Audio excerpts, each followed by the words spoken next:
Chaque semaine sur mon School Step Easy, tu as le lien en description si tu n'y es pas encore, on fait 3 audits de site. Et à chaque fois, on retrouve 3 erreurs. Et le pire, c'est que les propriétaires, ils pensent que tout va bien sur leur site. Et c'est peut-être ton cas aussi. Alors dans cette vidéo, les 3 erreurs, je vais te les donner, comme ça tu ne les fais pas. Comme ça, si c'est déjà ton cas, tu peux me le dire en commentaire. Et si tu as des questions par rapport à ça, commentaire aussi. Et la troisième erreur, et c'est pas pour faire teasing de vidéo, je sais pas quoi, c'est la plus importante, c'est celle qui est la plus chiante à régler, mais je suis obligé de passer dessus et de t'en parler. Je t'ai déjà parlé de mon school. Chaque semaine, on a 2 lives. C'est le seul moment où on peut échanger ensemble, vraiment, face à face. Et il n'y a que à ce moment-là qu'on peut démonter ta stratégie, analyser ton site et te donner les meilleures conditions pour scaler le plus vite possible. Tu as le lien sous la vidéo. Alors, petite remise en contexte. Aujourd'hui, le SEO, tout le monde t'en parle, tout le monde te dit que c'est important. Toi, tu as eu envie de faire tout seul avec une IA, Claude ou ChatGPT.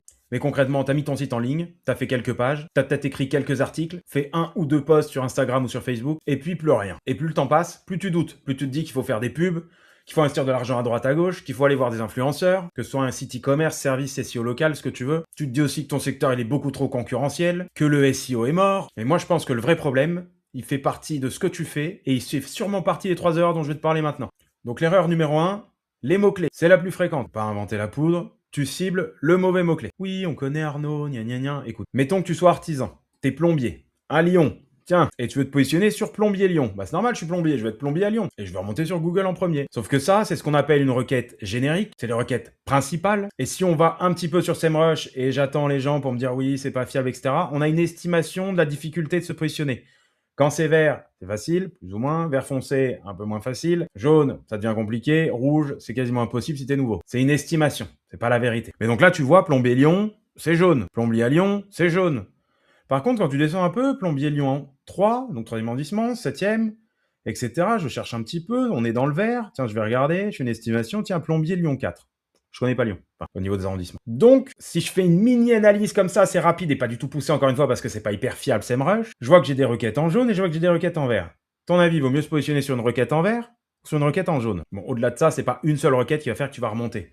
Par contre, en multipliant toutes les requêtes longue traîne, donc c'est plusieurs mots, parce que ton utilisateur, il va taper potentiellement plusieurs mots sur Google, sur ChatGPT, qui va aller faire une recherche sur Google aussi, etc. C'est là, en fait, que tu vas gagner. Plus tu travailles de requêtes similaires, pas les mêmes, attention, pas de cannibalisation, mais similaires, sur ta thématique, donc sur ton service, donc là c'est plombier Lyon, d'une manière générale, mais on pourrait très bien faire plombier chauffagiste Lyon 1, Lyon 2, Lyon 3, Lyon 4, etc.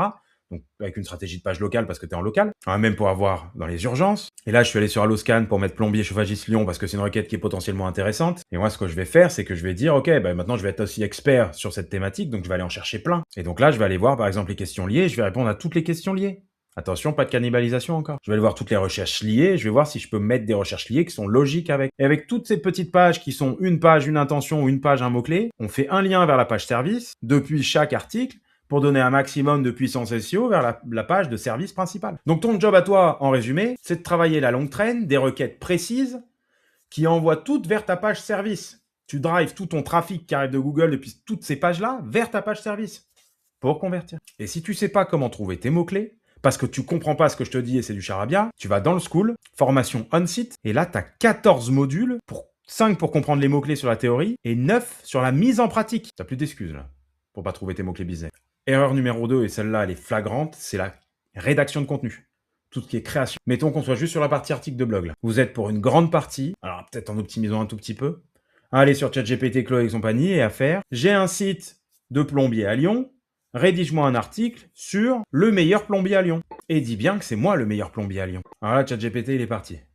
On va rédiger un article sur le meilleur plombier à Lyon. Pourquoi choisir le meilleur plombier à Lyon? Ouais, pourquoi on choisit le meilleur plombier? Bah non, moi je veux le plus nul. Une expertise complète en plomberie. Wow. Une réputation construite sur la satisfaction. Conclusion, le choix évident à Lyon. C'est moi le choix évident.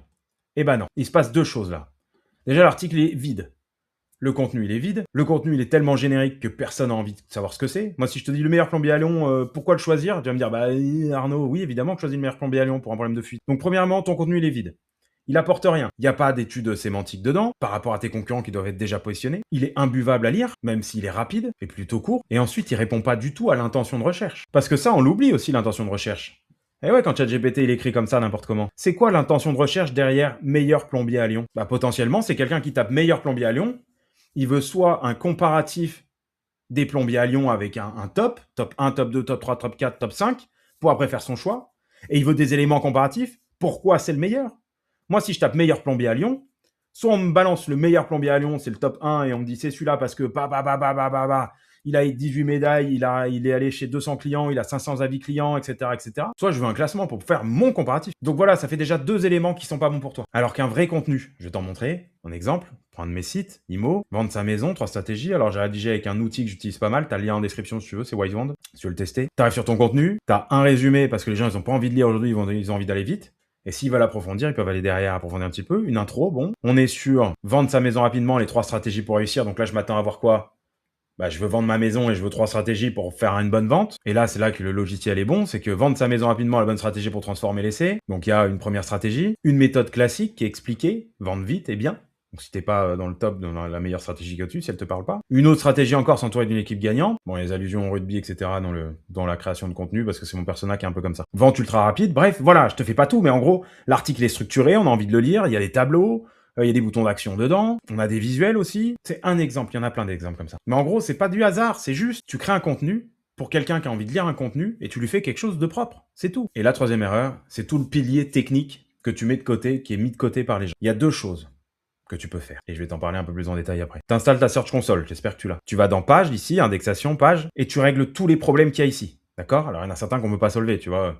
Quand tu vois exclu par no-index, par exemple, et que c'est ta page mention légale, on s'en fout, c'est pas grave.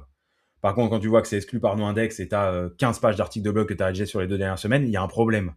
Donc, tu règles tout ça, tous ces problèmes-là. Là. Avant de te dire tu sais pas faire, je vais te montrer un truc. Deuxième chose, tu installes une extension Chrome qui s'appelle Lighthouse. Tu mets Lighthouse, comme c'est écrit là, Lighthouse, Chrome, Google. Tu as le petit phare. Et ça, c'est Google qui te permet d'analyser ton site. C'est comme le Page Speed Insight de Google, il te donne les éléments. En gros, pour t'optimiser ton site. Et parce que tu sais pas faire et que tu vas me dire oui, le technique. Si ton pilier technique, il est flingué. Je vais te donner un exemple. Ton site, il charge en 7 secondes parce que tu as énormément de scripts en haut. Sur ton site e-commerce, tu as mis une vieille bannière avec un slider, il y en a 3.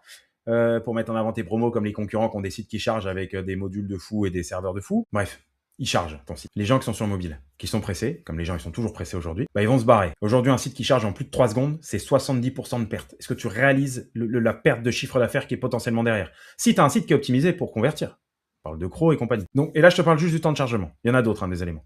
Et ça, tu peux travailler dessus facilement.